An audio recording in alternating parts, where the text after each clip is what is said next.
Hello, everyone, and welcome to Old Spook Lane, where we're covering creepy topics this month on Creepy Chats. I'm Patricia, and I'm here with Arun Mehta from the Arun Mehta Show. Hello there. So, today we're going to be going into Cartoon Network territory. We're talking about a very, very popular miniseries that people like to tune into every Halloween, and that is Over the Garden Wall, which is a 2014 miniseries created by Patrick McHale. Now, I'm sure a lot of people who know about the 2010s era of Cartoon Network probably know about Patrick McHale. He has worked in various programs, such as The Marvelous Misadventures of Flapjack, where he was a writer and storyboard artist. Then afterwards, he left with Pendleton Ward to help write many awesome episodes of Adventure Time. And then shortly afterwards, when he left, he actually created Over the Garden Wall, which was basically like his take on reviving the old-fashioned, spooky Americana stories that had pretty much kind of got lost over time, where it used to be back then, in which like these old American folk stories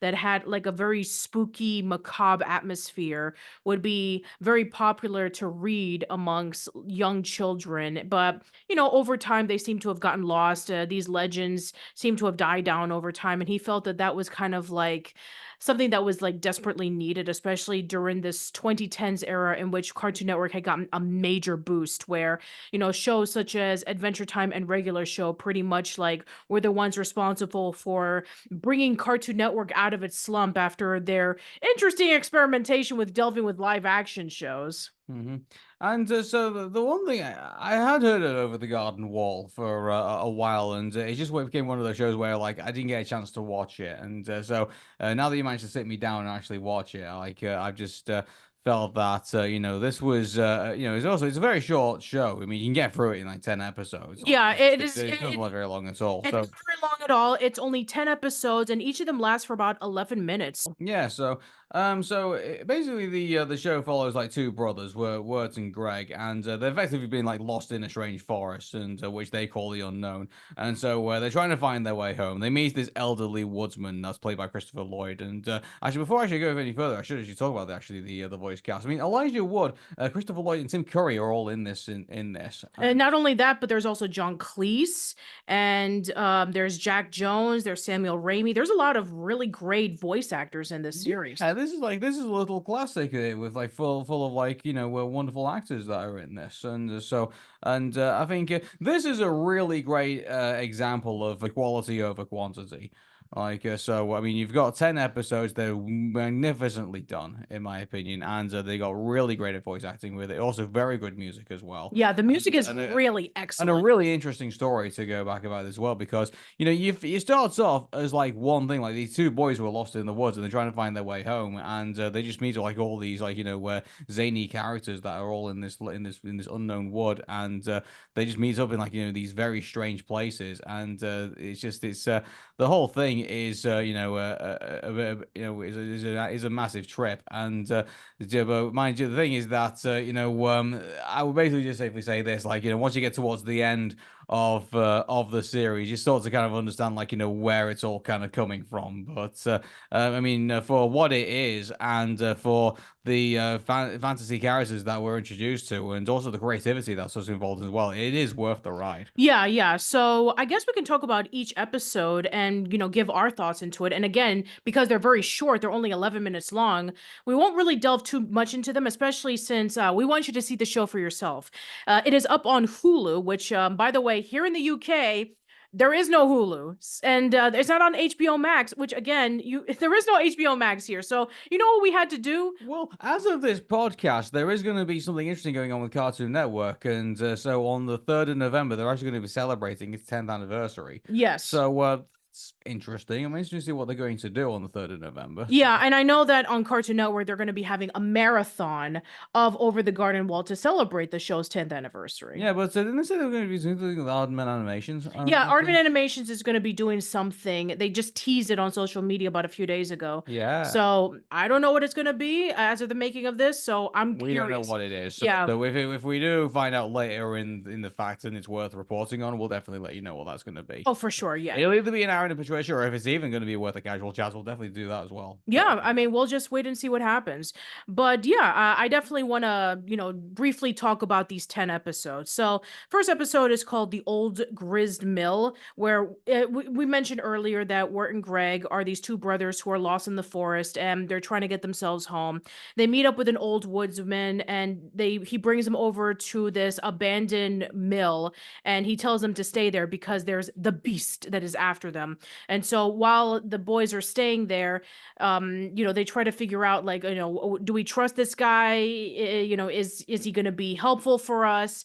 And then, Greg, who's this little brother who's just constantly like wandering around with his frog that he constantly changes names with every single episode.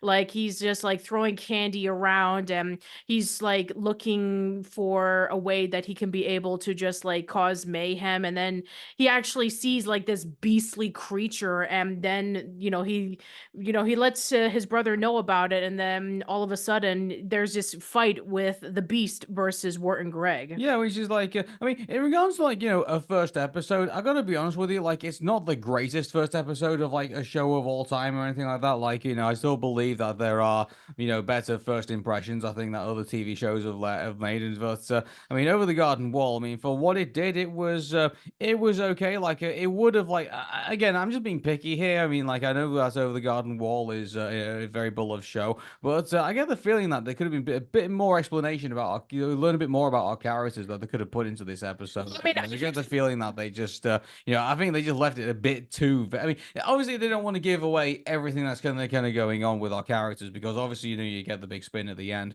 But I mean, when you're left kind of like still quizzical about like what you've just witnessed, I think first impressions are always everything well, when it I comes mean, to things like think this. that I'm sure that you're probably going to probably get a context of, especially since I will explain it, is that a lot of these 2010s Cartoon Network shows were very vague, especially since you have the same people behind Adventure Time, where especially around the early seasons, it's like very silly. Well, at least in the first episode of Adventure Time, we get an idea of like what our characters are. Yes, but then later on, there is a lore behind it. Like, why is Finn the only human in this huge land that's filled with like sentient food and, talking dogs and a whole bunch of crazy things. And, you get backstories of a whole bunch of characters like the Ice King and Marceline and Princess Bubblegum. It's like, you have to understand, like, in a time in which that you had all of these shows that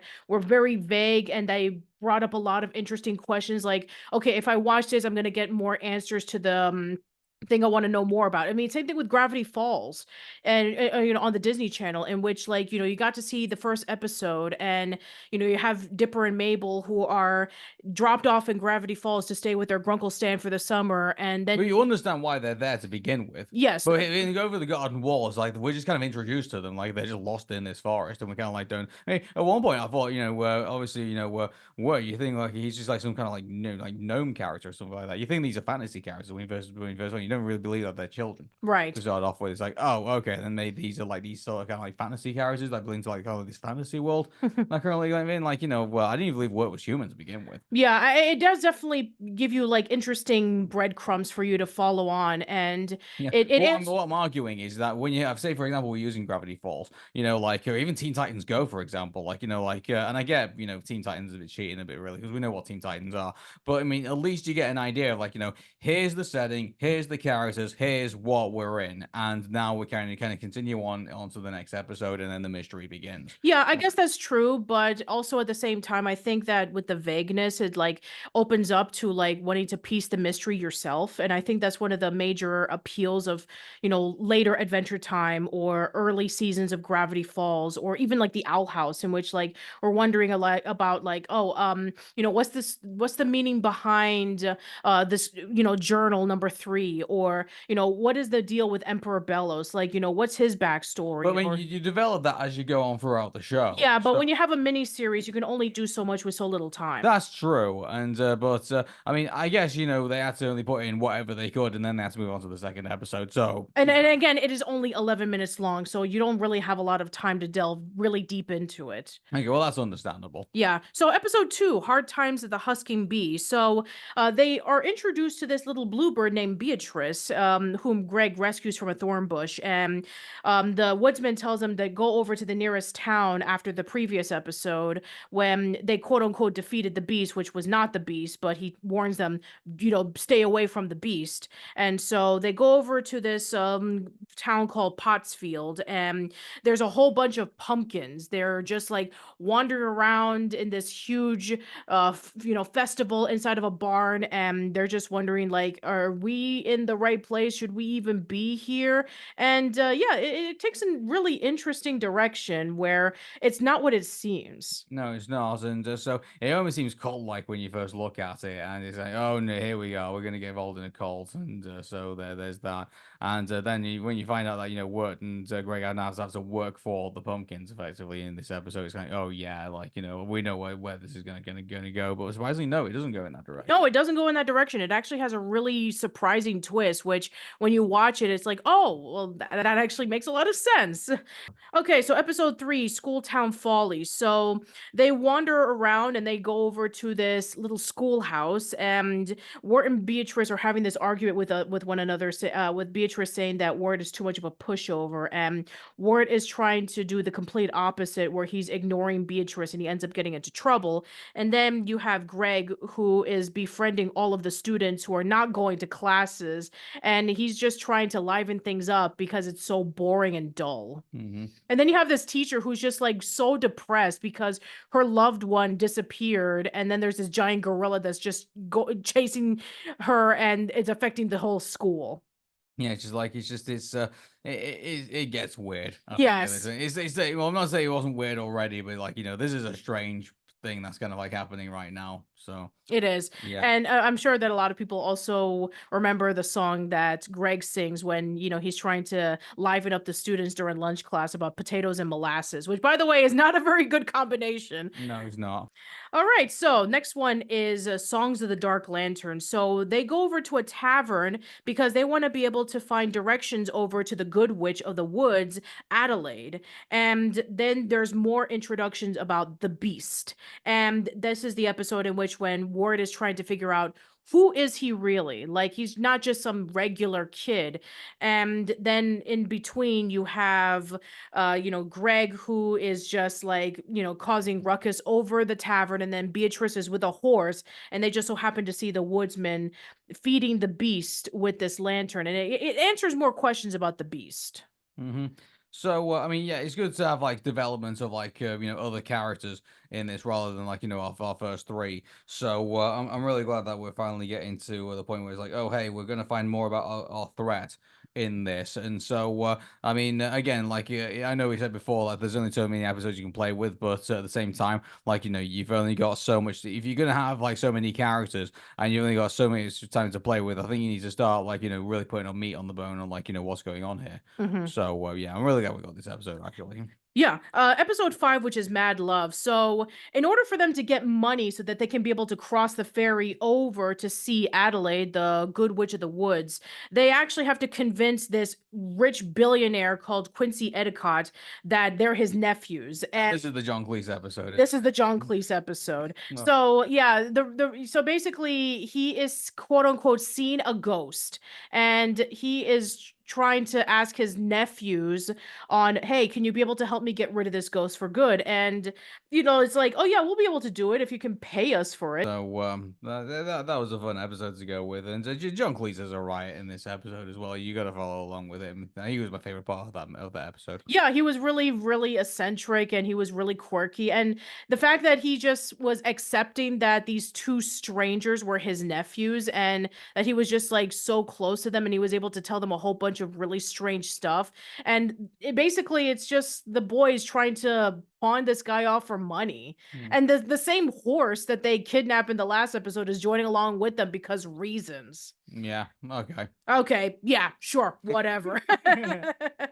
Yeah, so episode 6, which is Lullaby in Frogland. So Ward, Greg, Beatrice, and the frog are in the ferry now, which I don't know how they were able to stow away because in the last part of the episode, Greg actually threw the money that Quincy gave them over to a fountain. And so they had to stow away into the ferry without paying. And so they have to disguise themselves as frogs because frogs are in this ferry boat so that they don't get caught. And along the way, they actually start playing music so that they can be able to blend in with everyone. Yeah, and also the frog character also gets whatever his name happens to be in this episode is gets a bit of a say in this as well. So Yeah, it's the yeah, only time in which we hear him talk. yeah, exactly. And we actually do get to see a little bit more confidence with Wart, where he's able to, play his instrument and he's able to impress everybody. And him and Beatrice actually start having like a close relationship with each other. Hmm. And yeah, we actually do get to see that there's a little bit more to Beatrice than meets the eye, where, she's like trying to return a favor to Wirt and Greg when in reality, there's more to it than that. Yeah, so I mean, obviously, we're not going to spoil too much like what that is, but I mean, it's I have to say, like, you kind of understand Wirt and Greg's feelings towards like what happens when it's kind of like turns out to be like, oh, hey, it's this thing, and it's funny because like the antagonist who's actually in this episode, I thought we were gonna like find out a bit more about her, but she ends up kind of like you end up meeting her and then she ends up dying like in the same episode. Well, I mean, that's the episode later on. Yeah. But yeah, let's go over to the next episode, which is the ringing of the bell. So they meet up with a young girl named Lorna, who is constantly taking care of her caregiver, Auntie Whispers, where she's constantly cleaning and she has to hide Wirt and Greg, otherwise that Auntie Whispers will like try to eat them. And The then twist in this is beautiful. it's great. Like Yeah. you would think that they have to hide from Auntie Whispers. Like the only way that they can be able to hide is like hiding under a basket or preventing from ringing a certain bell or anything like that. But no, the plot twist of this is just awesome. I No, cannot. yeah, I'm not going to spoil no, it. I don't, I'm not going to spoil any of these. We're basically just going to go through all of them all. But I have to say that a lot of people loved that episode, and yeah, they literally loved the twist on that. Oh, yeah, for sure. So, yeah, episode 8, which is Babes in the Woods. So, yeah, we have Wirt and Greg who are in the lake and they hear the beast singing. And then they are under a tree. And then Greg is in a cloud city while Wart is basically like trapped because he has lost all hope. Mm, He's lost all hope of ever returning home. And so he's like dug under the beast's care. And so Greg is up in this cloud city meeting up with all these cloud people and he's just happy.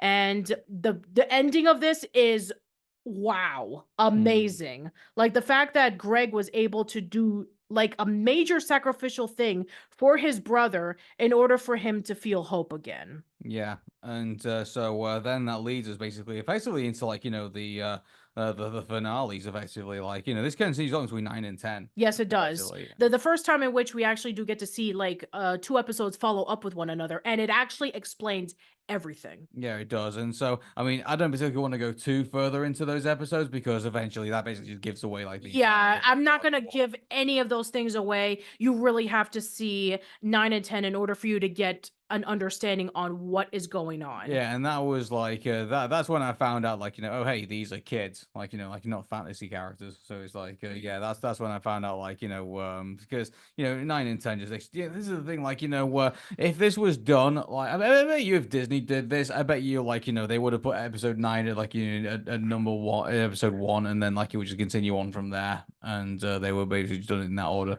Yeah, That's I guess that's true, but again, it would probably like lose the mystery exactly, yeah. and I'm it not would. saying it's right, but I mean, like, I can see other studios kind of saying, well, we kind of like want to put like that first, so basically the characters are somewhat relatable. I can see them doing that. Yeah, and also it's like, oh, we need to be able to put that in there so that the general audience doesn't become completely lost. Hmm. And that's kind of a thing that unfortunately is happening, especially with Disney. And I'm glad you brought that up. Is I'm sure you probably heard the news about the cancellation of the zombie TV series, based off of the Disney Channel movies. Oh, as of this podcast, Haley's on it's disappeared from Disney Plus. So, Yeah, like, I think exactly. Yeah. there's a lot of like slaying at the minute of, like, of unfortunate, shows at the moment and movies. But this is the thing, like, and again, I guess you would say, like, once again, quality over quantity. Yeah, And, but the thing I wanted to bring up was that the reason why that show was canceled in the first place was because apparently Disney believes that kids do not want to see a long 24-minute structured TV show. They just want to see a whole bunch of shorts. well, sooner or later they'll say that they don't want to see real live actors anymore. So, well, we're getting there. We're getting there. Yeah. So I have to say that again, as somebody who has heard of Over the Garden Wall, but I haven't had the chance to see it until literally just recently. I have to say that it really just took me by surprise of how excellent it was. I really do enjoy the characters, the music, the animation, the atmosphere is just awesome. Like it is the perfect show to watch over the fall season. Like it just has that great colors of the fall leaves falling down, and also with the spooky woods and also the mythical creatures, and just this little mystery that is like tugging along with you so you can be able to find out what's going to happen next. And again, it was catering to that particular time period where 2010's Cartoon Network, or even like with I guess more or less people who were working formally on the Marvelous Misadventures of Flapjack, who spun off and did their own stuff, like Pendleton Ward, Alex Hirsch, and Patrick McHale, where they went off and they did their own shows, and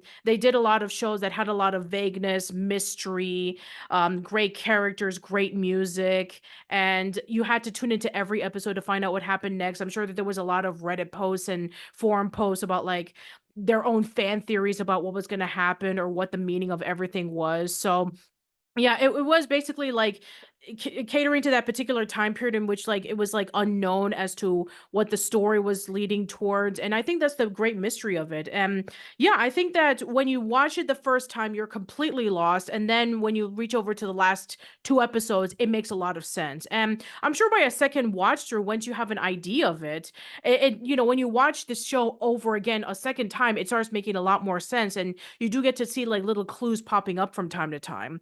So yeah, I'd say that this is definitely a show that you need to watch at least more than once. One time, the first time, so that you can be able to wonder what's going on, and then the second time you can watch it because you actually know what the context is, and now you're just trying to find the little pieces of all that stuff that was actually revealed. And yeah, it's actually really great. It's definitely one of the best Cartoon Network shows that has aired around that time period. Yeah, and I think anyone who's never seen the show before saying, like, oh, I'm just looking at this at face value. What on earth is this got to do with Halloween? It's like, well, pumpkin people. That's all. Yeah, yes, pumpkin people, creatures, fall, and again, The big episode beast. Yeah. yes, a beast, and again, episode 9 and 10 will explain why. But again, we're not going to spoil it.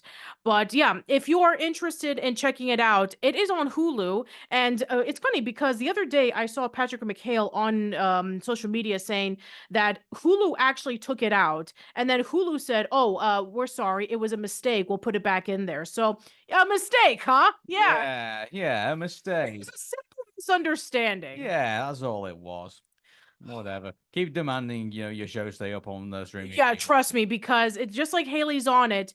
That's the only way that people are able to see shows nowadays because shows on DVD and Blu-ray are almost non-existent. Well, I mean, like, as far as I'm aware, like, they're just going to start fading out. And problem is that I think the industry is trying to get everyone to think that, they don't own their shows anymore, which I think is a really massive shame. Yeah, it is a massive shame. That's the scary part of Halloween. Like, you don't own your shows anymore. No, you don't. And and I'm sure that for Over the Garden Wall, I mean, you don't have to worry about it for those who are into collecting physical media because it is out on DVD for a couple of dollars. So if you're really scared that the whole Hulu incident is going to happen again, then you can be able to do Plan B, which is If they buying don't the. wanna put them on streaming sites, they should at least be able to put them on physical media. Well, I mean, it is Yeah. on physical media, yes, but Well, I'm unfortunately. saying that should be the general rule of every show, like not just Over the Garden. I know, but it's kind of sad that we're seeing less and less of physical media nowadays. I know it's like, but I mean, this is an opportunity for them to like say, oh hey, well it's not gonna be on Disney Plus or it's not gonna be on Hulu, it's not gonna be on this anymore. Hey, here's this collector's edition that you can get. They'll make money from doing it. Yeah, and that's the thing that I kind of miss nowadays, especially with what Gravity Falls did when they released their complete series, was that not only was it all the episodes there, but there was also behind the scenes stories, there was commentary, there was animatics, there was drawings, there was All this stuff. I yeah. love this stuff. Like, Yeah, regardless of whatever it is. it's dream that they want to be able to not only just see all the episodes that they love, but also get insights on how they made all these shows and how hardworking all the people went through to do all this stuff. So, yeah, seriously, corporations, what are you doing? Yeah, exactly. Stop scaring everybody. Exactly. Anyway, so yeah, I mean, that's pretty much all we have to say about Over the Garden Wall. I mean, the less said about it, the better. Please watch it on Hulu. It is absolutely worth your time. All right, so that is it for Old Spook Lane Creepy Chats for now. So we got some more creepy topics coming. So until then, everyone, take care. Bye bye.